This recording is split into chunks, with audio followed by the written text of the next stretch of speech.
বগুড়ায় উপশহর পুলিশ ফাঁড়ির দুই পুলিশ সদস্যকে ছুরিকাঘাতে গুরুতর রক্তাক্ত জখম করে পালিয়ে যাওয়া সাজাপ্রাপ্ত ওয়ারেন্টভুক্ত আসামি মুরাদুন্নবী নিশানকে গ্রেপ্তার করেছে বগুড়া জেলা গোয়েন্দা পুলিশ ডিবি।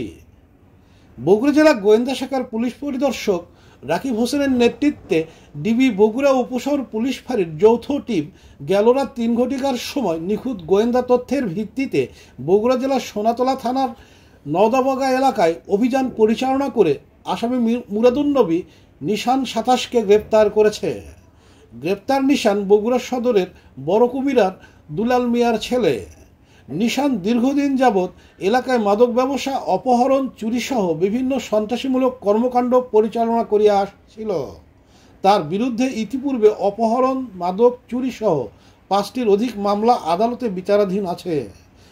সদরের উপশহর পুলিশ ফাঁড়ির এটিএসআই জাহাঙ্গীর আলম ও কনস্টেবল মানিকুজ্জামান সাজাপ্রাপ্ত গ্রেপ্তারি পরোয়ানাভুক্ত আসামি নিশানকে গ্রেপ্তার করতে গেলে গ্রেপ্তার আসামি নিশান পুলিশ সদস্যদ্বয়কে এলোপাথারি ছুরিকাঘাত ও গুরুতর রক্তাক্ত জখম করে পালিয়ে যায়। এ বিষয়ে বগুড়া সদর থানায় একটি মামলা দায়ের করা হয়েছে।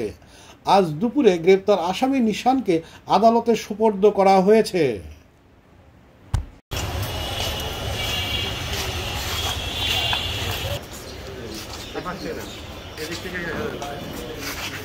একটু দাঁড়ান, আপনি আস্তে আস্তে পিছাবে। হ্যাঁ, এখন অ্যাডভান্স। হ্যাঁ, চলতে থাক। আপনি, আমি ছোট সাংবাদিক, আপনি বলুন। নিশানও ভালো করি না, জেলা গোয়েন্দা কিন্তু চলে যাচ্ছে, আছে এখন।